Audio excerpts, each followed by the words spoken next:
if I went to an institution who could explain to me, here is what we are going to do so that when your daughter graduates, she is going to get a job. And it cost a little bit more than an institution that was like, well, liberal arts, of course they'll get a job. I would pay more money because they're able to articulate the value of the education that they're offering and the outcome.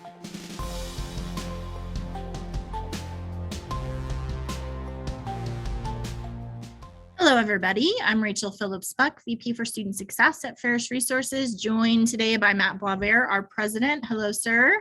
Hello. You have joined us for Cap and Gown, like Matt said, episode 35, which that's a lot of episodes. It's crazy to think about. Who knew we had so many things to talk about? Thank you guys for joining us. Remember that you can always search for us any place that you can listen to your podcast, as well as get connected to us at taplink.cc/Ferris Resources. I see all of my friends here. Hi, guys. I appreciate that in the middle of a very busy time of the semester, you're joining us. So thank you for that. Rachel, I want to give an update on our anchor athlete. So this is... Yeah, so last week we introduced Jessica to everyone. If you missed that, go back and listen to it because she was so insightful to help us understand an athlete's experience at school. Yeah. What's the update? They're winning. They are ranked number 1 in their region, the South region. They're hosting a tournament December 2nd through the 4th. I think they're ranked number 5 in the nation. So they just keep winning. That is awesome. That's really exciting. Yeah. That's University of West Florida, right? That's where she is. So I just love her as a choice for our anchor athlete, just in terms of her spirit on her team and excitement about playing in competitive spirit. And then also, like I said, just all of the insight that she had to offer us about what it's like to be an athlete. So that would be a great one to go back and listen to. I loved it. That was great. Okay, well, before we dive in, a couple of things I want to point out. First of all, you have over your left shoulder a lighthouse. It happens to be one of my favorite lighthouses. It's in Norway where my sister lives. And so a couple of years ago when I was there visiting that lighthouse, when I came back, this picture appeared in our office, and we have lighthouses all over, but this one is one that I get to stare at pretty regularly.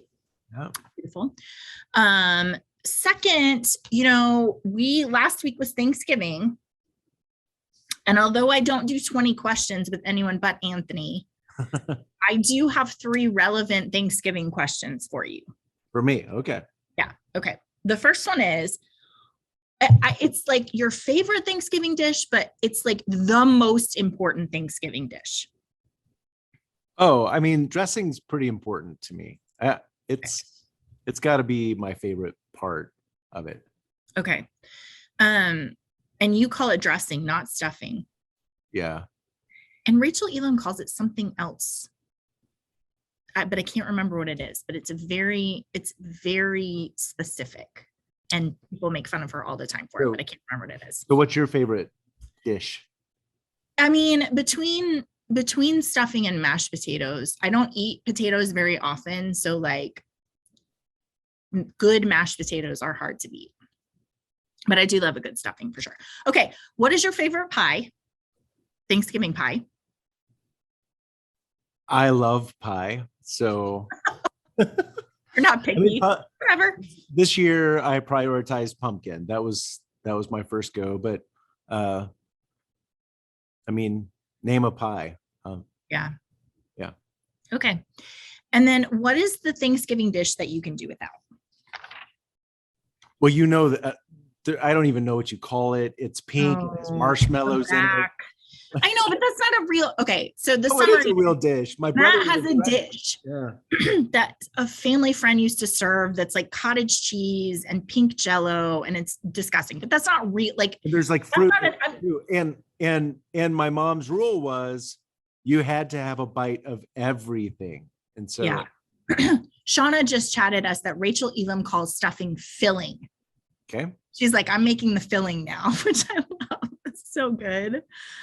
Okay, can we be more precise though? What I'm saying is at your Thanksgiving dinners for the last 5 years, what is the thing that you're like, I like it, but it's not my favorite? I don't really have a thing. So, I mean, I don't know. Rachel. I guess growing up with the eat a bite of everything, you kind of, like everything except for I don't need the cranberry sauce. I don't need it. It's fine. I'm just not that interested in it. Yeah. All right. There you go. I call it dressing, Dave. Dave is very concerned about a person who would call stuffing dressing. I call it dressing. I'm sure that's Northeast. I'm sure in the Northeast we call it dressing. I mean, so I don't know. We got to do some research about that. But happy Thanksgiving, everyone. I hope you had a great. Hope it was great. I really hope that you took time to recharge through Thanksgiving. That you're on the home stretch, feeling good for this fall, and so it's great to be back. So will you put up our roadmap, please? Yep. So we're going to go through the State of the Union. Can't wait to hear your updates there, Rachel. We'll talk about career and college and how that is changing. Specifically talking about deciding students and how that affects student success. And then specifically you want to talk about PathLIGHT, which I know is important to you. It's a great program that you developed. And then, of course, we'll end with some action items. As always, want to make sure you know what to do next. So let me start with State of the Union. I have a lot of these, but we don't have to talk about very many of them in depth. First of all, the students at the University of Vermont are protesting their Thanksgiving fee.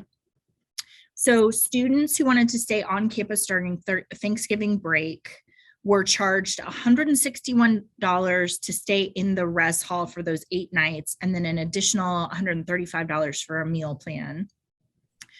They don't have very many students who stay on campus. It's like 1% or fewer than that even. But Matt, when you and I were talking about it, we were saying that there is a group of students who can't afford to go home for Thanksgiving. So you have international students, but then you also have students who can't afford a ticket to get home for Thanksgiving. They live far away. Well, Rachel, that made me think of you could barely afford a ticket to join. Yeah, I don't know what my parents were thinking. They sent me to Texas and then they were like, for Thanksgiving, can you make it to Memphis? And I was like, sure, but I didn't have any money and they weren't helping me out. So my roommate and I, when we were 18, we took a bus from Texas to Memphis. And the only thing I remember about that ride was as we were waiting to get on the bus, the woman next to me said, do you see how that man has a new pair of shoes? That means he just got out of prison. And we were like, good to know. So, right. So I'm just saying, like, there's a whole host though of students who like don't have the means to easily go back and forth. It's a little bit tone deaf, I think, to charge them. Just roll it into what you're charging them for tuition. I don't know why you wouldn't. As we're talking today about how college has changed, and when you think about, who goes to college today and accessibility and all of the things that we're wanting to do to make it easier for students to go to college. Well, we also learned a lot, just through COVID, like some of these students, not only maybe they don't have the money to go back, but they don't want to go back. The community is a huge part of a new future for them. And so being on campus is important. Also, when you sign the papers for your res hall, you're not thinking, oh, but the week of Thanksgiving, you can't be in that res hall. Yeah. So to be fair, I understand there's additional services that have to be offered. There's additional food. I understand that. I just think to charge a fee instead of just figuring out how to make that in your budget. What they did at this school is all these students signed a petition. It's like 2,000 students signed a petition to say, hey, we want you to have an emergency fund to help students pay for this fee if you're going to keep doing it. We don't want it in our future contracts. We want that to just be, if you have to stay, you can.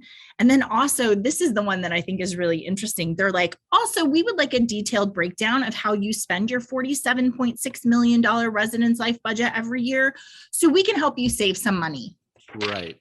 They stepped in that one. Oops. So, Also related to Thanksgiving, though, in a positive way, a lot of colleges for this Thanksgiving thought about their students and food insecurity and created pantry boxes and Thanksgiving boxes for students to have and also for them to take home to their family, which I love. I think that it's really thoughtful.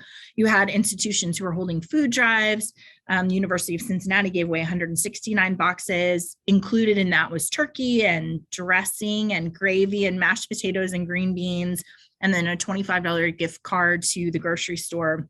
But a lot of schools really invested in not just their students, but also their students' families, which thank you for that. I love that. And really, that's one of the reasons why I just love Thanksgiving, a time to be grateful for what you have, to reflect on that, but also to give to other people. So absolutely. Love it.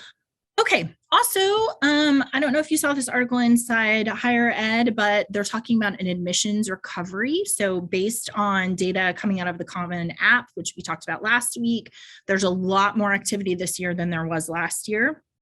What's interesting is this, again, is focused on highly competitive colleges. So highly competitive colleges had a great year last year. Right. They had a lot of applications because of test optional. They were really able to fill their pipeline, record numbers of students. For everybody else, there were some really significant declines. The good news is that we're hoping that's going to be increasing. International applicants are increasing. We're seeing an increase in public colleges and universities. Their increase is up 28% over last year in terms of Common App. And then for our private colleges, that's up 15%. So that's really encouraging.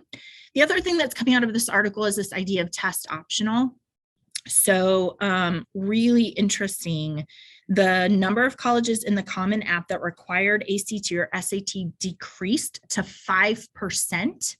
This is after the lowest ever last year, which was 11%. So we're just continuing to see a decline on that. What's interesting is that the least likely to report test scores in terms of students are first generation college students. And so that's really interesting because you have to have some measure. Then you have to try to figure out what's going on and whether they're taking the test and not submitting it or whatever. But the conclusion there is that test optional is here to stay.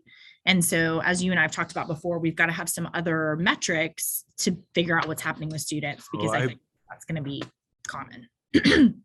The dependence now on high school GPA and also, as we talked about, for our schools, maybe there's a set of courses that you can kind of standardize, take a look at. We want to look at specific sciences or English or math. Which, Matt, as you say that, I just wonder about, we're always talking about one of the biggest risk factors for our schools is FTF 0. So students who have come in but haven't, no CLEP, no AP, no dual credit, nothing like that. I wonder about the idea of using one of those classes as a surrogate for high school GPA to say, like, hey, take a college class. It will get you used to college, but also it's going to help us make some determination about how you're going to be successful, right? Because the best predictor of future success is past success. So there might be something in that for us to think a little bit about. Yeah, I love Lisa's question. She's asking, does everybody have access to that? And so that would be the way that we would make sure we're providing equitable access so that we could use that as a benchmark. But I think it's the right question. Yep. Okay, the House bill that just passed, their $1.75 trillion package, has some pieces in there directly tied to higher education and workforce investment. So they increased the maximum Pell Grant by $550. There was an idea that they were going to increase it like $1,200, but that got cut back. So it's $550. Also, there's $2.3 billion each for historically Black colleges and universities, and then Hispanic serving institutions, which is awesome. And then $500 million for college completion and retention grants, and then $20 billion for workforce development. So that bill is going to go to the Senate. It's going to be changed, but there are some pieces in there really to support some of our institutions that really need it. There's definitely parts of that I just love. And, thinking about what's happened just over the last 4 years, the investments and HBCUs and Yeah. clinic serving institutions is great. So It's awesome. Yep. Okay. Also, another great article from Inside Higher Ed, reimagining support to help single mothers, which I said to you when we first saw this article, this is a cause that I can get behind 1,000,000,000%.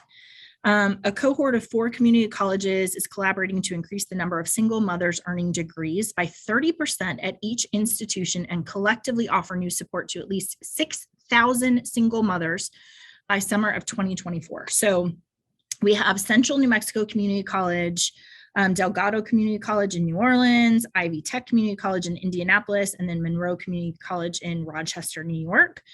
They did a focus group where they went to single moms and they're like, hey, what can we do that's going to be most helpful to you in conjunction with the Education Designs Lab.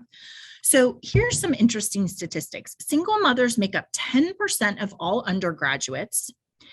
Wow. 89% of single moms attending college are low-income students.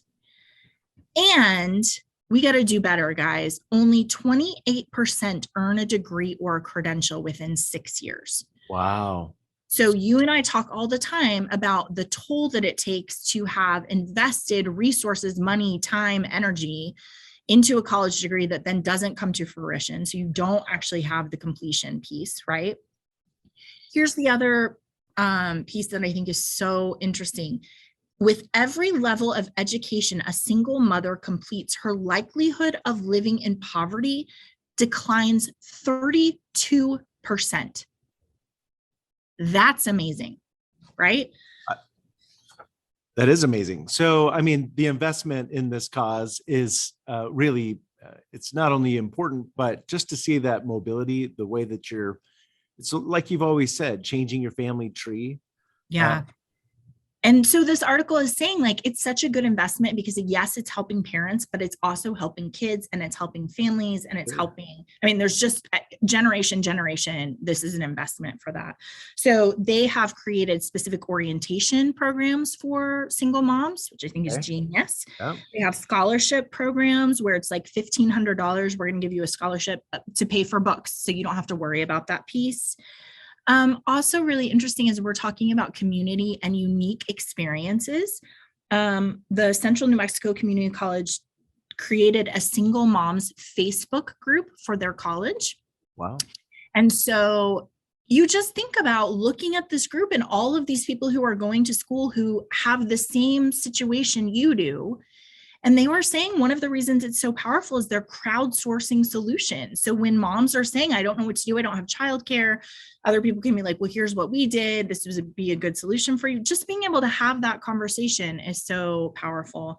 And then also they have Monroe Community College set up childcare actually. So when moms are in class, they're actually providing childcare that they well, that's in great contrast to the school you talked about earlier. That was they created don't bring your kids. Don't bring your kid to campus policy. Yeah, that's not my favorite. Well, I love that, Rachel. My brain just goes toward so what are our schools doing to support their single parents or the single moms specifically? And so what are the programs on your campus? Do you even know who those students are? Yeah. 10% of all undergrads. The last thing that I'll say about that is all of those schools developed a fund where they can award up to $500 to a single mom for any number of reasons. Wow. But you just think about how much flexibility that would give somebody who is living paycheck to paycheck and really struggling to make ends meet for the college to be able to say, look, we have this money, we want to be able to give it to you. So I think I just love it. I think it's great. And I think that's something alumni would support. I think that if you said we have a single moms fund or we have a non-traditional fund or something like that, I think there are alumni who like, tell me where to send my money, right? Yeah, so. Okay, the last State of the Union today is about Meharry Medical College. So this is a historically Black institution. They are all training to be doctors. this institution got $20 million from the CARES Act, and they announced Thanksgiving, right before the Thanksgiving holiday on Wednesday. They gave each of their students $10,000 deposited in their account. Put it in their bank account. Yeah. Their CEO, or their president and CEO, which is really interesting, Dr. Hildreth, made an announcement, and he was like, hey, there's no better way for us to distribute these funds than by giving them directly to you who are going to go out and do such good work in the world, which is really amazing. And we were saying it mimics more closely Canada's sort of way that they were getting CARES Act money, not through schools, but actually to students. So that money was going directly to students to be able to do whatever they needed to, because everybody's circumstance is really different. But they had plenty of that money left over to do some really innovative things for the school. I just love that they were able to make that decision for those. Yeah, so out of 20 million, they gave out just over 8 million directly to the students. And now not only do you have loyal students and hopefully, alumni who will always remember that. Absolutely. Yep, so, absolutely. And that is the State of the Union. That's the State of the Union. I remember. Yeah. Okay. So, Matt, why don't you get us started? I've been thinking about this for a couple of weeks. This is something that is really dear to me. Really interesting. So can we just start with like the context of why this is important, and then we'll dive into the details?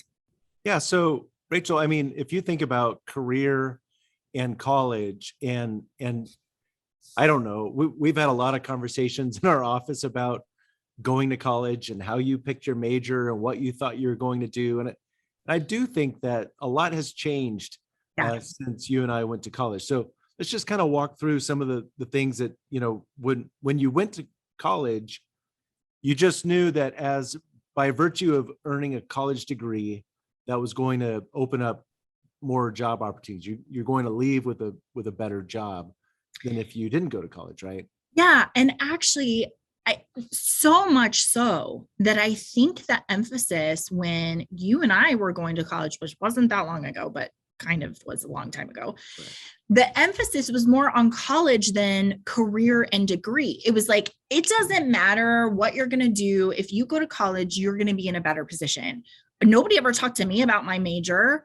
You kind of had incidental conversations about your major. I've been taking a poll of, all of our colleagues, and it was like, I had to pick a thing and this seemed like a good thing. And so I picked it. But the linchpin of the whole thing was, go to college. It's going to set you up to be successful. Right. Right. So I would be, for everyone joining us today, I'd be really interested if you want to chat to us your major and why you picked it. Was there a plan when you did that? Based on our non-scientific poll, no, we just went to college. Right. Well, and also I think that comes with the caveat that like, we're all doing fine. So it's not necessarily that picking your major, then if you pick wrong, oh my gosh, what are we going to do? It's going to be awful. Yeah. Some of us had several majors that we kind of roved from one to the other. Clint, my husband, likes to joke that he was pre-med. He was pre-med for one semester, but which means to say he was pre-med. For a whole semester. When he was a freshman, he just walked around and told everyone he was pre-med. He didn't take any classes, but it was super impressive, right? So I do want to say, like, we're not making the point that choosing your major correctly is the end all be all, and then if you choose wrong, you're sunk, right? Because there's a lot of musical chairs in your future. But I think different than when we went to school, parents are starting to have a real expectation that a school will show you a career path, not just that the degree from the institution is then going to be enough, right? Right. So, my son Aiden is a senior in high school, and he's doing the college tours and all of that. And it's definitely one of the first things, I'm listening for this career outcome. Yeah. How career-minded is the institution? Now Aiden's very interested in it and asking about internships. And it definitely, my mom never asked any questions about what are your career outcomes and who interviews them. Right, because the college degree was the thing. That's the thing that you have to get, and then you're going to be successful. So I don't know if you guys saw, there's a new report that's come out of Strata Education Network. It's called Preventing a Lost Generation, Understanding Education and Work in a Time of Crisis. So a couple of really interesting things that came out of this. They did a survey of, I think, 8,000 people. And the survey participants expressed skepticism that their degree would lead to a dual prize of both job security and job quality. So this is in the middle of the pandemic. So I understand, like, nobody's feeling super optimistic, but fewer than 1 in 5 then college students surveyed strongly agreed that their education was going to be worth the cost. Fewer than 1 in 5 said, wow, this is going to be valuable, worth whatever I'm taking out. So that is a really important piece as we're talking about value, being able to articulate the value. Also, Strata's research in May 2020 said that 34% of adults ages 18 to 64 had canceled or changed their education plans as a result of the pandemic. Wow. And 18 to 24, it's 64% had altered or canceled their plans. Wow. So again, we're in the middle of a pandemic. Hopefully we're towards the end of a pandemic, but a pandemic has been going on. So I understand there are some things there, but what this report is saying is that ensuring coursework is relevant to career paths and hiring faculty and staff with relevant experience is going to be incredibly important moving forward. Making sure that we're doing an education work connection, that you are increasing relevant courses and training through career connections. And then finally, which I know we will have a lot to talk about this when we get to it later, but this idea of social capital, that you are inviting students to engage in the community, you're building alumni networks and professional connections. I think all of this is part of what we are going to have to get really good at articulating in our institutions. Because I will tell you, if I went to an institution who could explain to me, here is what we are going to do so that when your daughter graduates, she is going to get a job. And it cost a little bit more than an institution that was like, well, you know, liberal arts, of course they'll get a job.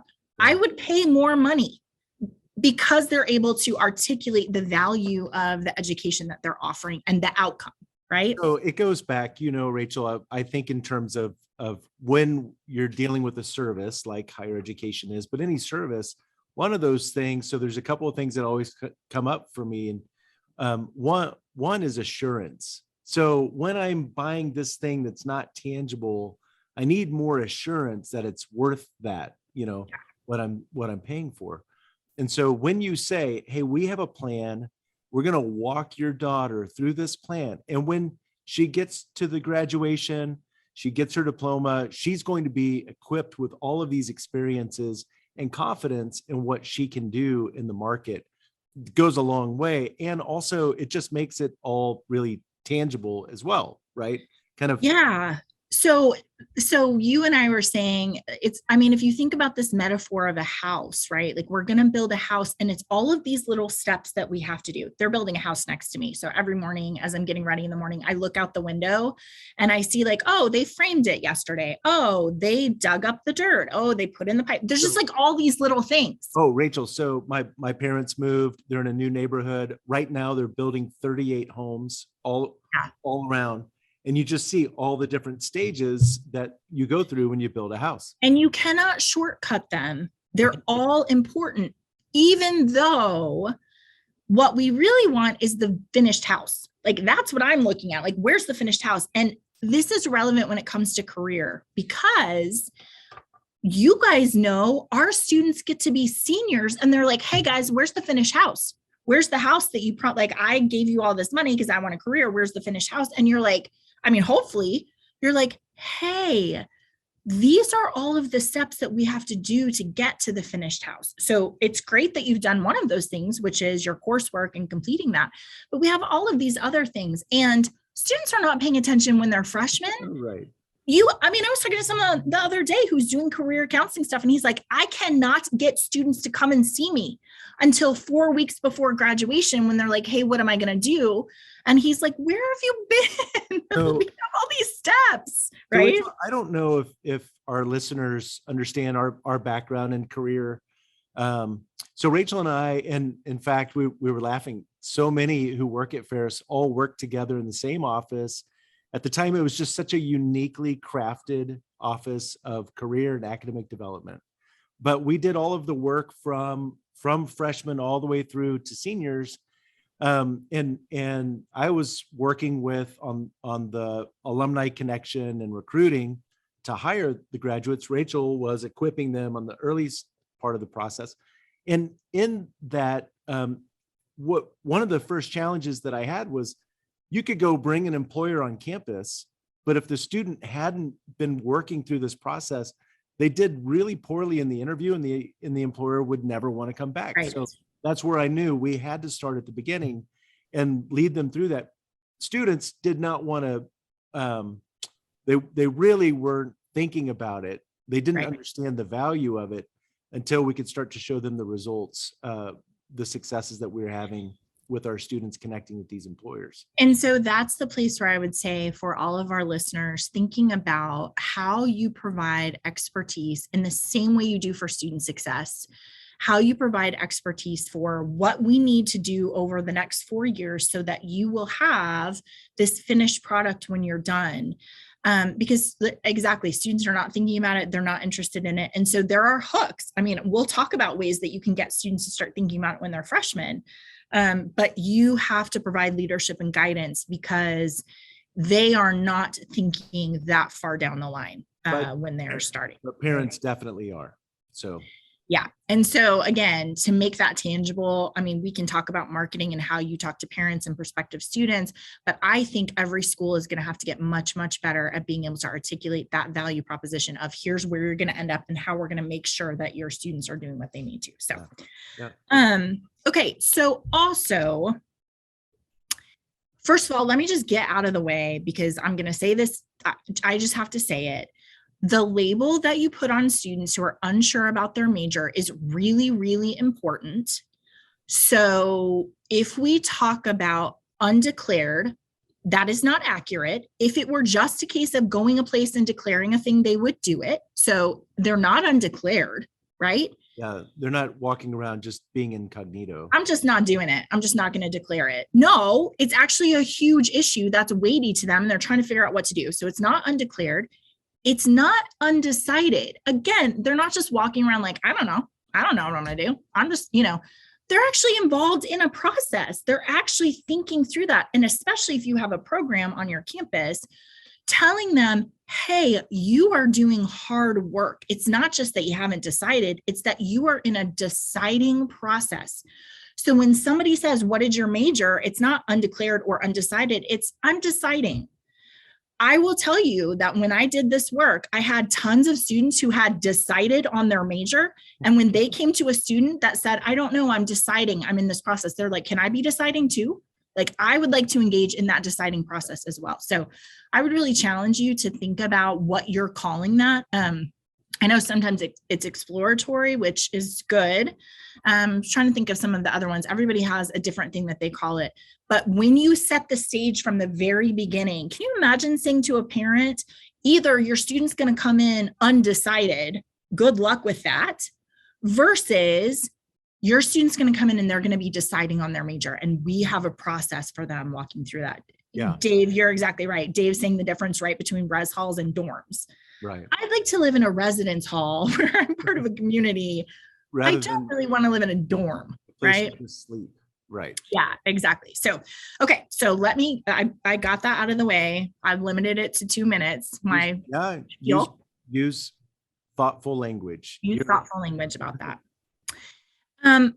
But about that population of students, there are a lot of things true about our deciding students, right? Yeah. So, well, I was just thinking, Rachel, about that, kind of closing the loop on how parents feel, and also the value of when I'm walking through a process that I feel like this is more valuable than going and good luck. So the retention risk of an undecided student is really high. One of the things that, as we were talking about PathLIGHT, and two things that really stood out to me. One is, for most of our campuses, this is not an insignificant population as far as number who are in that major. I mean, oftentimes it is one of the largest majors for our schools. At the school you and I worked at, I think it was the largest major. And so it was an important group of students, but it was also, so it's a large population, but it was also the highest risk population, especially when you think about just that first. So Clint was smart to say he's going to be pre-med. Yeah. Walk around and say he's pre-med. When you're walking around and everything, you think about welcome week and everyone wants to know, what's your major? Where do you fit? What's your name and what's your major? We talk about sense of belonging when you're walking around and you have kind of this label of, I haven't figured myself out yet. Right. Then you have a higher risk. You don't feel like you fit or belong, and you're kind of looking at yourself as an outsider. So we saw that as a retention risk. What was amazing is that as you built your program, the retention of those students was higher than the average at the university. And so that's where, for me, that's where it all clicked. Like, she's doing incredibly important work with a very vulnerable, a large population that affects everything. So it affects, obviously freshman retention rates, but also graduation rates. And do I have a who are connected? What's true about that population is they are unanchored. We've talked about that before. They're not hooked in the way that you get hooked in with your freshman major cohort, right? So they don't have that piece. They're not, when people are saying, what's your name, what's your major, they don't have a place to be, right? So I think that's a really big piece. But then also, if you think about, I was telling you, I was a psychology major. Well, if you have like Psychology 101 at an institution where the guy who teaches it is like the superstar psychology major guy, right? Like, he is like amazing and he's so interesting. Everybody loves his class, and you don't know what you want your major to be. So you pick that because that guy's awesome, right? Like, whatever he does, I want to do. Well, what's hard about that is you don't have academic grit then, because you think it's this, what we just did in 101, which was really exciting. But, psychology is statistics and it's biology. It's a Bachelor of Science. It's about brain and it's about medicine and how medicines interact and all of that sort of thing. So if you haven't made a clear choice, then when it gets difficult, statistics, it would be very hard for you to persist because you don't have academic vision. Yeah. Right. Whereas for me, I knew what I wanted to do and I was sure of it and I knew it was a good idea. So when it got really hard, I was like, okay, well, I just have to figure out how to get through this class so that I can go on and do what I really want to do. Right. Yeah. So that sort of lack of academic goals and vision makes it really hard for a student to go to the class they hate or put in the time for a class that they hate because they don't know why they're doing it. They're not committed to it and they don't feel certain about it. So I think that that's really important. Yeah, good. And then the last thing I'll say to you is, I know that people are going to be a little unhappy with me about this, but some schools say we don't want our students to come in without a major. You have to pick a thing. And it's a false, oh dear, I just said I passed statistics and now I can't think.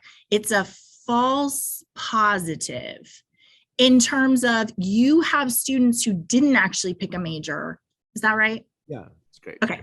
Who didn't actually pick a major, but it feels like they did because they checked the box for pre-med or for business or for English or whatever.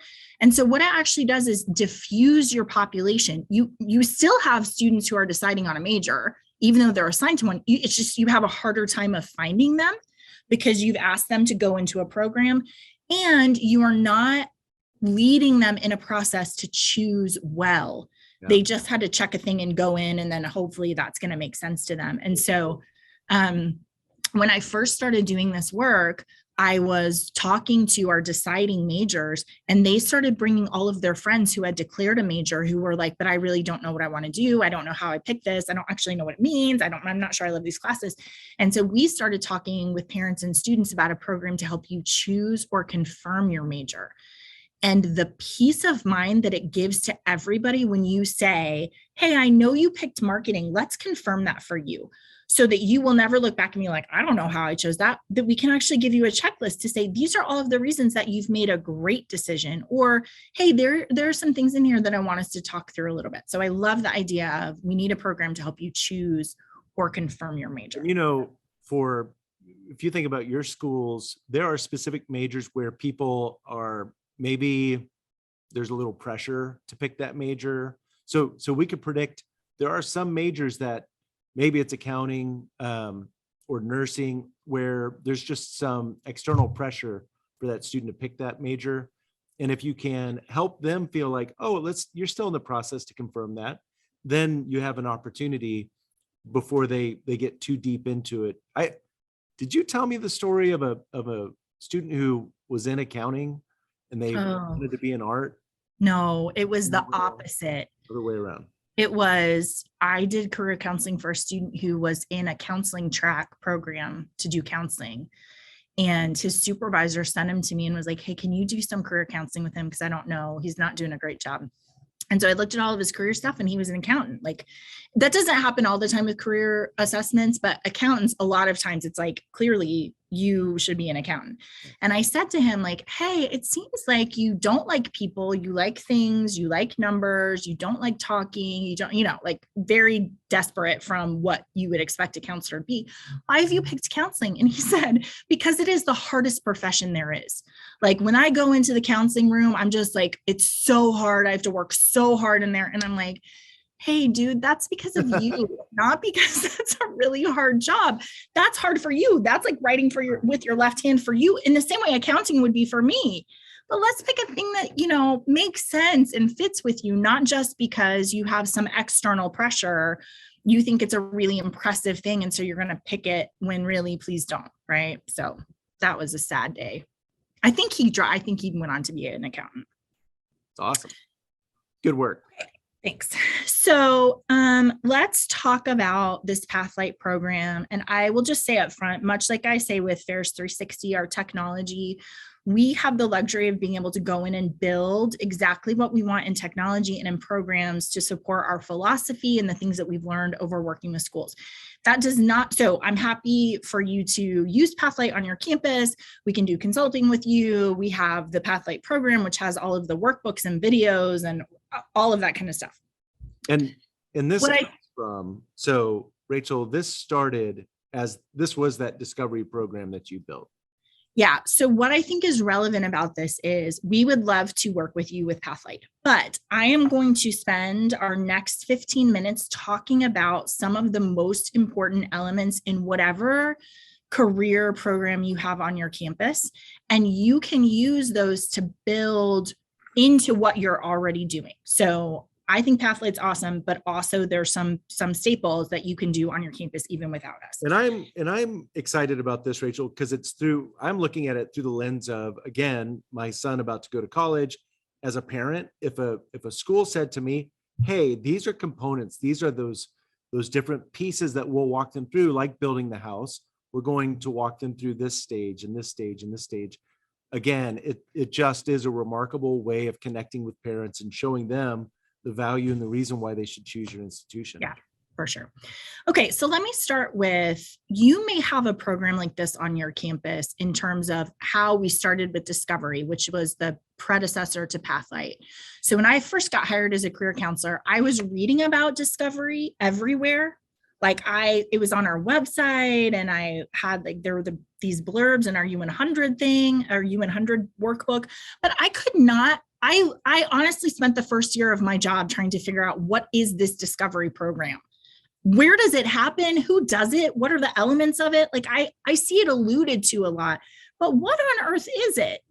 And I think in retrospect, that is a place where some very wise people said, hey, we need this program and we want to be able to deliver it to our students, but they didn't have a person who was like, okay, and this is what we're going to do. And I say that to say, I think that happens oftentimes on a campus where you have a program, but if we have to, again, make it tangible and say, here are the steps that you are going to walk through in order to do this thing, that's really, really tricky.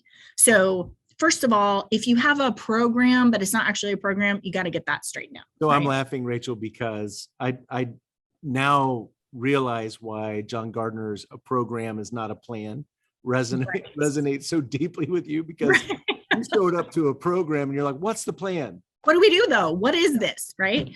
So I then had to go through, and the advantage was that the program was in U100. So we were in the Office of Career and Academic Development under the first year experience, which was awesome, because in all of our U100 classes, we had a bullet point that said, we will do discovery for you to help you choose your major. So that was in there. And then I just had to kind of go back and be like, okay, I'm going to tell you what this actually is. So you may have on your campus an uneven application of some sort of career exploration, right? Which on this campus was every U100 teacher would do that differently. Some would not do it at all. Some of them would do it really well. Some of them would kind of do it. It was not at all prescriptive. So it really was like, hey, you should pick your major. We're going to spend today talking about majors, but if you don't know, good luck with that, basically. Yeah. And then everybody was in it, which is really dangerous, because we're not then saying you are in this program with a cohort expected to do these things. It's just an uneven application for all of our freshmen that everybody, of course, at some point is going to think about their major, but not prescriptive and intentional. So I would challenge you to look at what you're doing for your deciding students and make sure that it is prescriptive, intentional, and tangible in some way, right? Good. And also that you have control over delivery. I think that's another really important piece. Well, the consistency there, when you think about all of the different players, everyone who was involved and how inconsistently it was delivered, it's like until you showed up, no one really valued it to be so intentional about something that was so important, and today is even more important. Yeah, for sure. So the mid step there, and again, I say this because I think some of you will find yourself in this position. I just decided the very first thing I was going to do with discovery was I was going to go to every single U100 teacher and say, can we please have some even-handedness in how we're delivering this to our students? And I want to do it. So will you just give me one class period in your U100? I did the same class presentation something like 80 times a semester, because and sometimes like 4 times a day, I would just go and do my spiel about personality. And then I would say at the end, hey, if you haven't picked your major, if you're unsure about your major, please come and see me. Right. So that was hard work. However, it was the only way to get some evenness and get freshmen to start on this process with us in the Career Center. And so I would encourage you, if you can do that really well, faculty then will have you come back over and over and over again. Later, when I got smarter, I would say like, hey, we're going to do a workshop where, everybody who meets Monday, Wednesday, Friday at 9 come, and I'm going to do it maybe to 3 classes. So I wasn't doing it quite as often. But what happened there was then I started interfacing with more and more students. And so students would come and see me, whereas I had capacity, but I wasn't seeing students. Now I have a pipeline of students who are coming to see me. And PathLIGHT was born because I said the same things to every student, right? There's variations, but I was like, we have to walk through these 5 things. This is the right process to get you to confirm or choose your major. And every student who came to see me from those U100 classes, I was like, here's what we have to address. And then after a while, I was like, I think I can batch this. I think we can have cohorts of students where we can do this together and they can walk through this process so that I'm actually able to be, so that it's sustainable, right, and scalable. What I love is you became an expert on the process, and then you became an expert in how to deliver that, right? So how to batch it into those workshops. For sure. So what I did after that was I created cohorts of students. They were 15 to 20 students each. This is my cohort. I got to them when they were freshmen. So when all of the students went to their major, during orientation or whatever, went to their major meetings, my students would come and meet with me and I would say, we have this PathLIGHT program that you guys are going to go through. It starts the first week of your freshman year. So when people ask you about what you're doing, you have a cohort, you're actually anchored. You have a community of like-minded people, and you're going to look around and say, wow, I'm not the only one who's still deciding on my major. Here's 20 other people who are in the same process, right? I love that. To provide that anchor. I mean, that on its own, as we've talked about, is so important. I have a place where I belong. Small groups where we are talking about the same thing and we're really connected. And then my encouragement to you guys is that the elements of a good career process, and we're talking about career exploration, first of all, we have to put career in its correct place. So what I would always say is like, hey, you're going to hear me talking about career a lot because that's what we're doing over the next 5 weeks. But it's really important that you understand it's a luxury to pick your career.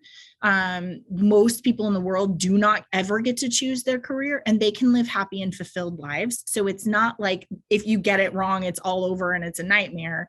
We need to have some context about you as a whole person impacting the world for good. And also you have this element, which is what you're going to do, for your career and your job. So I would really encourage you to help students put that in perspective, because it can feel like a right or wrong choice and it can feel so overwhelming to them. And so to say, ask anybody how they ended up in the job that they're in now. It's a meandering path. We're not talking about 50 years of work, right, where you get your gold watch when you retire. We're talking about 7 or 8 career changes for these students. And so it's okay for you to have this decision-making process and to have some missteps or steps that maybe you look back and think, I didn't love that, because we are going to take a really meandering path. The other piece that I would say there is talking to parents and students about how they are going to have to do this decision or do this process over and over and over and over. So we are teaching them the process. Right. We are not focused on the right answer, because for every one of those career changes that you make, you have to be able to say, like, do I know myself? Can I make good decisions? Can I do research about it in order to get to a good place? So it really is about teaching students a process for choosing a good choice. So putting career in place, I would encourage you to make sure you have that in your program. The second one is knowing about yourself. So this is often a cornerstone for many career programs where we're doing assessments. PathLIGHT has 5 different assessments. You probably have assessments on your campus for students to try to pick their career or major. I think what I want to say about this one, and the most heartbreaking piece of career counseling for me, was when I would have students come in and I would just say, hey, tell me what you're good at. Oh. And they would be like, I don't know. And I would say, well, where are times in your life where your parent said you did something really well, or you've got positive feedback or whatever? And it's not all students, but there is a percentage of students who honestly do not know what they're gifted at, how they can make an impact in the world for good.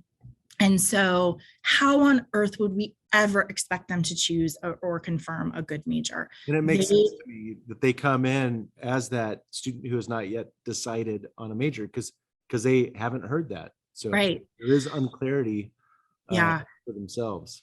And so teaching them, I was saying to you, I actually think this is the first time for so many of our students that they're being introspective, not in a like angsty, self-centered way that sort of starts in middle school and goes through high school. It's not like, oh my gosh, everyone's looking at me and I'm doing a terrible job. It's like, actually be introspective and see what things are built inside of you that you love and that you're good at and that you're going to be able to excel at. And that is a process that is really, really difficult for students, and they absolutely need some expertise as you lead them through that. And I like assessments because you can point to it. You don't have to say, well, I wonder if maybe you can just say like, hey, your assessment says you would be good at these things. Let's talk about, have you ever done them before? What was that like, right? So that knowing yourself, I think, is super important. The next element that I would make sure that you're building into your program is about decision making. And this one I think is a really linchpin because students oftentimes have never been taught how to make good decisions. And so we have to teach them a good process. We have worksheets where we say, here are the ways that you make good decisions. You consider your values and you consider the facts and you look at what you don't know right? But being able to go through for a student, and decision-making is such a huge element, because I would have students where I would say, they would come in and say, I don't know what I want to do. And I would say, hey, if there were no consequences, if I just had a wand and I could just make you whatever you wanted, what would you be? And they're like, oh, I want to be a psychologist, or, oh, I want to be a, newscaster. Okay, so it's not that you don't know, it's that somewhere in that decision-making process, the consequences are so stressful for you that you feel like you can't make a decision, even if you have an idea of what you would like to do, right? So assessing what are the roadblocks for making that decision, what are outside sources or forces that are weighing in on the decision. And then also, we just know some people who, my sister was like this. She would not want to choose what to eat off the menu. She just did not like making decisions. She felt responsible. She's like, I'm going to choose wrong, right? How on earth are we going to expect her to go in and choose a major when just in general, she doesn't want to pick things, right? So it is an element of, yes, you have to know yourself, but also you have to have a very clear process for how to make good decisions. And that's really interesting, Rachel. I haven't really thought about when did I first kind of learn how to make not just, but a good decision. Yeah. When did I develop that? I don't know. I don't know when I went through that process, but being intentional and helping that whole process of affirming your major. Yeah. So why did you pick it? Right. Great. So, which brings me to the last piece that I would make sure that you have built into your career piece, which is about doing research. And so in that decision-making process, sometimes we pick things just because we know it, right? Like Trey was just saying, like, well, I know business because that's what my parents did. And so then when it came to it, I was like familiar with that. There are other reasons to choose things, but sometimes we just pick stuff because we're like, oh, well, I know what that is, then that's what I'm going to pick. And so students' understanding of the world of work is deeply lacking. They oftentimes have never done any research about it. Yeah. And so we say, we're going to teach you how to do research about jobs and how to find job families and how to track down, like, how much money you're going to make. And is this job going to increase in need or not increase in need, right? And so being able to teach them those skills. And Matt, the reason this is important is because it ties into this kind of next piece of our conversation, which is about career readiness. Yeah. That when a student would go through this process and know themselves and know the context of work and have done the research and have made a good decision, when I take this student to our career readiness team and I say, hey, they haven't just picked a major, they picked a job and we've backed into a major, which is what I always recommend. So then when I hand them off to career readiness, this is an easy process, right? Everybody's happy then. So the student sees, because they know exactly what to look for. The employers are excited because this person's actually kind of tested it. Yeah. Mom and dad are happy. So it's great. It is a 4-year process. My encouragement with that is we start with freshmen and choosing and confirming your major. We go then to sophomores where you're doing some exploration, where we're talking about job shadowing. Go to the place. I had so many people who said they want to be a nurse, and I'd be like, can you go to the hospital for 2 hours? And they'd come back and be like, I hate the hospital. Okay, aren't you glad we did that? Right? So freshmen, sophomores, and then juniors and seniors are really about, how do we build you to be the perfect candidate so that after these 4 years, you've had your internships, you have a resume built, you can articulate the truths about yourself, so that then when these employers come to campus, you are crafted to be able to be successful in these jobs. And so that, from freshman all the way to senior, I think you have to have that built in to what you're doing. It's how you build a house. You build it over 4 years. You don't just show up as a senior and go, my least favorite was when students would be like, I'm a history major, what job can I get? I'm graduating. And I'd be like, when you picked history, what job did you think? And they're like, I never thought I was never thinking that far in advance. I was just thinking I need a major. I like history. I'm going to pick it. Right. So always pick the career and then back into the major. Okay, so I have action items for you. We maybe need to do like a 5-part series because I got a lot saying more that to say. earlier. I think this could be, we could spend 5 weeks on this. Yeah, I have a lot of really strong opinions about this. And like I said, we're happy to consult with you guys. I'm happy to talk to you about our PathLIGHT program and all the things that come into that. But I do think this is the perfect time for you to be looking at that piece because you can get it ready for the fall and your freshmen. You can start talking to students and parents about it and really deliver to them this whole piece. So can we go to action items? I would say, first of all, look at the name. It is not undeclared. It is not all the other stuff that I told you. Pick a name that implies they are part of a process because that is incredibly important. I would start by focusing on your freshmen deciding students who are coming in. So what's really nice about that is if you can get your sessions in place, I would do them in the evenings just because I knew that's when students would come. They were about an hour for 5 weeks is how we set it up. This is amazing. They got no college credit. I had no way to compel them to come. I just had to be likable and bring candy.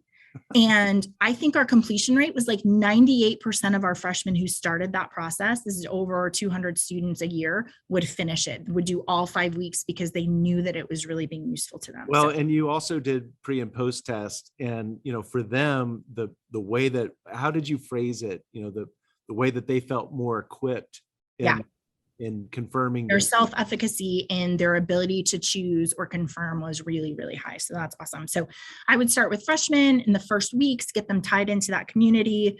I would make sure that you're building a 4-year plan. You can do that really easily by starting with your freshmen, and the next year we'll do what we did for our freshmen, but then we'll work on our sophomore plan and then we'll work on our junior plan. So that can be a 4-year kind of timed rollout.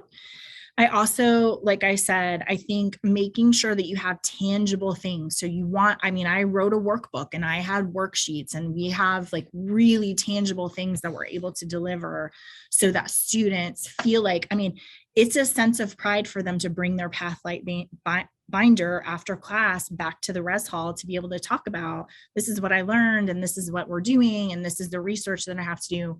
A really nice way to give them that anchoring into, you're involved in a really hard decision and you're doing a great job. It totally flips it for them. Yeah. My summary of career counseling is always, all we're doing is talking about the meaning of your life. That's all. No wonder it's so weighty because you're trying to make decisions that are going to, change the course of your future. And so I think we have to give it that kind of weight to help students understand why it's so hard and why we're so invested in it, because we believe that if you can work this process, we're going to set you up to be successful. And I will tell you, I did career counseling for about 5 years. And it happens to me occasionally that I'll be in an airport or I'll be like at my daughter's school and someone will come up to me that I did career counseling for. And they'll be like, I don't know if you remember, but I was in the PathLIGHT program. And I always have a moment of like terror, like, oh gosh, I hope that we did a good job. And fortunately, so far, everyone has said, thank you. I picked this path and I love it. And you get to be part of that story. I tell people, I did this program in college and that's why I'm doing these good things in the world. So, well, and the last piece I want to say on that, Rachel, is that as you're teaching them the process of building a house, let's say they decide to change careers. They now know what that process should look like. So not only that first time, but again, as you talked about, if you're changing your career several times, just to go through that, like, oh, right, I still know myself. I need to go through the process of doing some research and making those connections, be able to have informed conversations with people in the role. So it is kind of the gift that keeps giving, where you're equipping them, not just saying good luck. So I'm going to teach you a life skill, right? That's going to be really fun to teach you this life skill that you'll use over and over again. Okay, you guys, we are happy, like I said, to be as helpful as we can to you, but I would really encourage you to think through that process on your campus and to address it for the fall. Remember tomorrow, this is the last day of November. So tomorrow, our Rhythm of the Academic Year December videos are going out. So if you signed up for those, we will be sending them. If you didn't sign up, the easiest way to do that is just email me, Rachel@Ferris Resources, and I will include you in that. You can share that with your campus so that they can kind of know where the students' heads are. Thank you guys so much for joining us. Always a pleasure. It's always a pleasure. Thank you, Rachel. Yeah.